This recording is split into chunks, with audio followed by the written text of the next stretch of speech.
నమస్కారం. జై శ్రీ విఘ్నేశ్వర గురుదక్షిణామూర్తి రాజశేఖర వేద జ్యోతిషంకి స్వాగతం. ఈరోజు మనం క్రోధినామ సంవత్సర వృషభ రాశి ఉగాది ఫలితాలు ఈ 2024 నుంచి 25 వరకు ఏ విధంగా ఉండబోతుందో తెలుసుకుందాం. ఇక్కడ మనకి వృషభ రాశి అనేటప్పటికీ మనకి జనరల్గా కృత్తిక 2, 3, 4 పాదాలు, మృగశిర 1, 2 పాదాలు, రోహిణి 4 పాదాలు కలిస్తే మనకి వృషభ రాశి అవటం జరుగుతుంది. సో ఈ వృషభ రాశి వాళ్ళకి ఈ సంవత్సరం ఎలా ఉండబోతుంది, వ్యాపారస్తులకు ఎలా ఉండబోతుంది, విద్యార్థులకు ఎలా ఉండబోతుంది. ఒక ముఖ్యమైన విషయం, గురువు మార్పు తర్వాత చాలామంది నెగిటివ్గా చెప్తున్నారు. గురువు మారటం వల్ల అంత అనుకూలంగా ఉండదు వృషభ రాశికి, అన్ని ప్రతికూలతలే అని చెప్తున్నారు.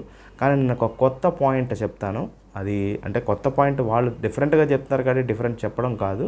సో యాజ్ పర్ శాస్త్రం ఎలా ఉందో దాని ప్రకారం చెప్తాను. అదొక్కటి చాలా ముఖ్యమైన పాయింట్, అది కూడా మీకు చెప్తాను, జాగ్రత్తగా వినండి. అదేవిధంగా ఏ దశలు జరుగుతున్న వాళ్ళకి వ్యతిరేక ఫలితాలు ఉండడానికి అవకాశం ఉంది, అది కూడా చెప్తాను. అదేవిధంగా మొట్టమొదటిసారి మన ఛానల్ చూస్తున్నటువంటి వాళ్ళు తప్పకుండా మన ఛానల్ని సబ్స్క్రైబ్ చేసుకోవడం మర్చిపోవద్దు. ఇట్లాంటి మంచి కంటెంట్ కావాలంటే కింద కూడా మీరు కమెంట్ విషయంలో మీరు ఏం తెలుసుకోవాలనుకుంటున్నారో దాన్ని కూడా మెన్షన్ చేయండి. ఇక వృషభ రాశి విషయానికి వచ్చేప్పటికీ మొట్టమొదటగా ఎవరికైనా సరే ఇన్కమ్ అనేటటువంటిది ఖచ్చితంగా పెరగడానికి అవకాశం ఉంది. ఎందుకంటే మనకి లాభస్థానంలో రాహు ఉన్నాడు. ఆ రాహు అక్కడ 1.5 year ఉండటం జరుగుతుంది. సో ఆయన ఉన్నారు కాబట్టి ఆయన వచ్చి కూడా ఆల్మోస్ట్ 6 నెలలు అవుతుంది కాబట్టి ఇప్పుడు ఫలితాలు ఇచ్చేటటువంటి దశలో ఆయన ఉండటం ఉంటుంది. కాబట్టి ఖచ్చితంగా ముఖ్యంగా ట్రేడింగ్ చేసేటటువంటి వాళ్ళకి, అంటే మీ జన్మ జాతకంలో కూడా మీకు 2వ స్థానం 11వ స్థానం బాగుండి భాగ్యస్థానం అనుకూలంగా ఉంటే ఖచ్చితంగా ట్రేడింగ్లో లాభాలు అవి పొందుతారు. కాకపోతే అత్యాశకు పోవద్దు, జాగ్రత్తగా చూసుకుంటూ ట్రేడింగ్ అది చేసుకోండి. ఇంకా నెక్స్ట్ ఫారెన్ సంబంధమైనటువంటి వ్యవహారాలు, అంటే ఫారెన్లో ఏదైనా సీట్స్ కోసం, ఏదైనా హైయర్ ఎడ్యుకేషన్ కోసం, ఎంఎస్ చేయటం కోసం ట్రై చేసేటటువంటి వాళ్ళకి ఖచ్చితంగా సక్సెస్ అవ్వడానికి ఎక్కువ శాతం అవకాశాలు ఉన్నాయి.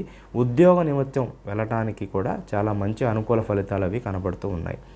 నెక్స్ట్ ఇంకొక విషయం ఏమిటంటే కొంత మొండితనము, అనవసరమైనటువంటి శత్రుత్వము, లేకపోతే నేను అనుకున్నదే కరెక్టు అనేటటువంటి యాటిట్యూడ్ బిల్డ్ అవ్వడానికి అవకాశం ఉంది. ఆ విషయంలో మాత్రం కొంచెం జాగ్రత్తగా ఉండండి. ఎప్పుడూ కూడా కొంత మీతో మీరు కొంత సమయం గడపండి. అంటే ఏంటంటే మనం ఏం చేస్తున్నాం, రిజల్ట్స్ ఎలా ఉన్నాయి, ఎక్కడ తప్పు చేస్తున్నాం, దాన్ని కరెక్ట్ చేసుకొని ముందుకు వెళ్ళండి. చాలా మంచి ఫలితాలు అవి కూడా మీకు కలగడానికి అవకాశం అనేటటువంటిది ఉంటుంది. శ్రమ అధికంగా ఉంటుంది. గత సంవత్సరంతో పోలిస్తే ఈ యొక్క ఆదాయం పెరుగుతుంది, ఖర్చులు కూడా పెరుగుతాయి. అయినప్పటికీ కూడా మీకు మార్పులు అవి అనుకూలంగా కనబడుతూ ఉన్నాయి. ఇక ఆదాయ వ్యయాల విషయానికి వచ్చేటప్పటికి ఆదాయం 2, వ్యయం 8. అంటే వ్యయం ఎక్కువగా ఉన్నప్పటికీ కూడా కొన్ని పనులకి మీరు రుణాలు, అప్పులు తీసుకొని కూడా మీరు ముందడుగు వేయటం, దాంతో మీకు జీవితంలో మంచి ఫలితాలు అవి కలగడానికి కూడా అవకాశం ఉంది. సో అది సక్సెస్ అవ్వడానికి కూడా కొంచెం కష్టపడాల్సి ఉంటుంది. కొంత నరఘోష, అదేవిధంగా శత్రుభయం కూడా ఉండడానికి అవకాశం ఉంది. కాకపోతే మిమ్మల్ని మీరు బిలీవ్ చేయండి, నెగిటివ్గా ఆలోచన చేయొద్దు, నెగిటివ్ అట్మాస్ఫియర్లో ఉండొద్దు. ఆ నెగిటివ్ కమెంట్ చేసిన వాళ్ళు సుప్రీంకోర్టు జడ్జిగా మీరు ఫీల్ అవ్వద్దు. వాళ్ళు అన్నంత మాత్రాన మనం అయిపోవడానికి అవకాశం లేదు. సో దాన్ని ఒక పక్కన పెట్టేసి మన పాజిటివ్ సైజ్ ఏంటో నోట్ చేసుకొని మీరు ముందడుగు అనేటటువంటిది వేయటం చెప్పదగినటువంటి సూచన. ఇక ముఖ్యమైన విషయం నేను చెప్పాను కదా, ఫస్ట్ స్టార్టింగ్లో గురువు జన్మ రాశిలోకి వస్తున్నారు. జన్మ రాశిలోకి వచ్చినప్పుడు కొంచెం కొన్నిసార్లు కన్ఫ్యూజన్ స్టేట్ ఆఫ్ మైండ్, కొంత ధనవ్యయం ఉండటము, కొంచెం తిప్పటం, ఇవన్నీ ఉంటాయి, కరెక్టే కాదనను. ఇప్పుడు ఒక మాస్టర్ గారు మిమ్మల్ని ఒక దెబ్బ వేశారంటే మీ భవిష్యత్తు బాగుండాలి అని మీకు మంచి చెప్పి సరైన మార్గంలో పెడుతున్నారు. గురువు కూడా మీకు ఆ జన్మంలో వచ్చినటువంటి గురువు పంచమాన్ని, సప్తమాన్ని, భాగ్యస్థానాన్ని. పంచమం అంటే పాండిత్యం, ప్రజ్ఞ, తెలివితేటలు, నైపుణ్యం, సంతానం, గత జన్మలో చేసినటువంటి పూర్వపుణ్యం ఇప్పుడు యూటిలైజ్ చేసుకోవడం చాలా ముఖ్యమైన పాయింట్. సంతృప్తి అంటే ఏ పని చేసినా మనకు ఒక సంతృప్తి ఉండాలి, మనకు ఒక ఆత్మ సంతృప్తి, ఆత్మ గౌరవం. ఈ పని నేను ఈ విషయానికి 2 లక్షలు ఖర్చు పెట్టాను బట్ ఐఎమ్ హ్యాపీ అనేది మీరు ఫీల్ అయితే అంత డబ్బు ఖర్చు పెట్టినా మీరు బాధపడరు, అదొక పాయింట్. సప్తమం అంటే ఏంటంటే భార్య తరపు బంధువులు, పురుషులకైతే భార్య, స్త్రీలకైతే భర్త. సో అటువంటి స్థానము, వ్యాపార స్థానము, వాళ్ళ తరపు చుట్టాలు, బంధువులు, ఇవన్నీ కూడా వస్తాయి. నెక్స్ట్ భాగ్యస్థానం చాలా ముఖ్యమైనటువంటిది, అదృష్ట స్థానం. గ్రహాలన్నిటిలోకి పెద్ద గ్రహం అయినటువంటి గురువు, అదేవిధంగా ధనకారకుడైనటువంటి గురువు ఆయన భాగ్యస్థానాన్ని, ధనకారకుడు భాగ్యాన్ని చూడటం వల్ల మీకు ఏదో ఒక మార్గాన్ని ఆయన క్రియేట్ చేస్తారు. ఏదైనా కోర్స్ నేర్చుకోవాలి, ఏదైనా ఎన్హాన్స్మెంట్ చేసుకోవాలి, మీ నాలెడ్జ్ ఎక్సలెన్స్ చేసుకోవాలి, మీరు మీరు ఇంకొక రకంగా ఏ విధంగా మనం లైఫ్లో సక్సెస్ అవ్వాలనేటటువంటి మార్గాన్ని వెతుక్కోవడానికి సరైన గురువు కూడా దొరుకుతారు. కాకపోతే ఇవన్నీ కూడా ఫస్ట్ అటెంప్ట్ సెకండ్ అటెంప్ట్లో అవ్వవు. అలానే నిరాశ నిస్పృహ చెందొద్దు, పాజిటివ్గా ఉండండి, చక్కగా అటెంప్ట్స్ అవి చేయండి. వ్యాపారస్తులకి వాళ్ళకి చాలా అనుకూలంగా ఉంటుంది. ముఖ్యంగా ఐరన్ లేకపోతే రియల్ ఎస్టేట్, బ్రిక్, శాండ్ ఇట్లాంటి రంగాల వాళ్ళకి మధ్య మధ్యలో కొంచెం ఒడిదుడుకులు ఉన్నా కూడా ఓవరాల్గా బాగుండటానికి చాలా అవకాశాలు అవి కనబడుతూ ఉన్నాయి. ఇంకొక విషయం ఏమిటంటే దైవం మిమ్మల్ని వెంబడిస్తుంది. అది గుర్తుపెట్టుకోండి. అంటే ఏంటంటే మనం దైవం కోసం వెళ్ళటం కాదు, దైవం మనల్ని వెంబడిస్తుంది. అంటే ఎంత దైవబలం ఉందో మీరు అర్థం చేసుకోండి. ఆ దైవ బలాన్ని మీరు ప్రోధి చేసుకోండి. ఏదో చిన్న ఇన్సిడెంట్ వచ్చినప్పుడు మనకి జరిగిన పాజిటివ్ని గుర్తు తెచ్చుకొని ముందుకు వేయండి. వేస్తే చాలా బాగుంటుంది. లేకపోతే ఇక ఎవరైనా బొతిక్ ఇండస్ట్రీ పెట్టాలనుకుంటున్నారు, లేకపోతే ఈ యొక్క పర్ఫ్యూమ్స్ బిజినెస్, లేకపోతే ఇంపోర్ట్స్ ఎక్స్పోర్ట్స్ ఇట్లాంటి వాటికి కూడా కొంచెం ఎవరో ఒకళ్ళ యొక్క సహాయం అనేటటువంటి అందుతుంది. భాగస్వామి వ్యాపారాలు వాళ్ళు చేసేటటువంటి వాళ్ళకు కూడా కొంత చిన్న చిన్న లొకలొకలు అవి ఉన్నప్పటికీ కూడా బిజినెస్ అనేటటువంటిది నడిచిపోతుంది.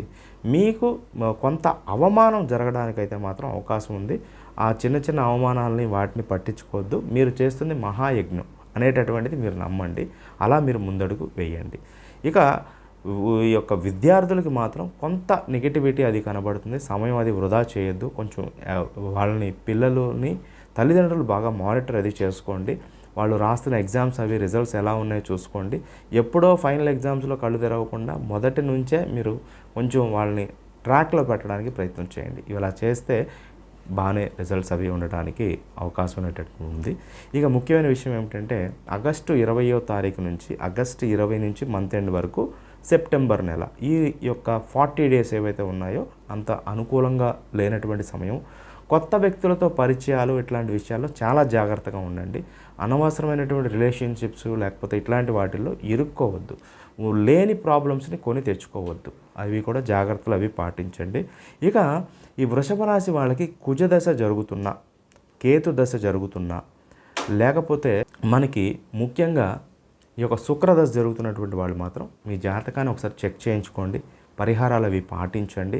వీటితో మీరు ముందడుగు వేసినట్లయితే మీ జీవితంలో చాలా బాగా మంచి ఫలితాలు అవి కలగడానికి అవకాశం ఉంది. ఇండస్ట్రీస్ కానీ, ఇండస్ట్రియలిస్ట్ కానీ, లేకపోతే ఏదైనా ఎఫ్ఎంసీజీ ప్రొడక్ట్స్ కానీ, మార్కెటింగ్ రంగాలకు వారికి కూడా కొంత అనుకూలతలు అవి కనపడుతున్నాయి. కొత్త సోర్స్ ఆఫ్ ఇన్కమ్ ఏర్పడడానికి అవకాశం ఉంది. పిల్లల బిహేవియర్ విషయంలో మాత్రం కొంచెం జాగ్రత్తలు అవి తీసుకోండి. ముఖ్యంగా ఆడపిల్లల బిహేవియర్ విషయంలో కొంచెం జాగ్రత్తలు తీసుకోండి. నదీ స్నానాలు అవి చేసేటప్పుడు కూడా కొంచెం జాగ్రత్తలు అవి పాటించండి. ఆరోగ్యం అనేటటువంటిది కొంచెం వాటికి డబ్బులు అవి ఖర్చు పెట్టాల్సిన అవసరం ఉంటుంది. కొంత ఆరోగ్యాన్ని న్యాచురల్గా పొందడానికి ఏదైనా యాక్టివిటీ, యోగా, ధ్యానం, మెడిటేషన్ లాంటివి పాటించండి. ఇవన్నీ చేసుకోండి. వృషభ రాశి చాలా అనుకూలంగానే ఉంది. కంగారు పడద్దు, ముందడుగు వేయండి. All the best. శుభం.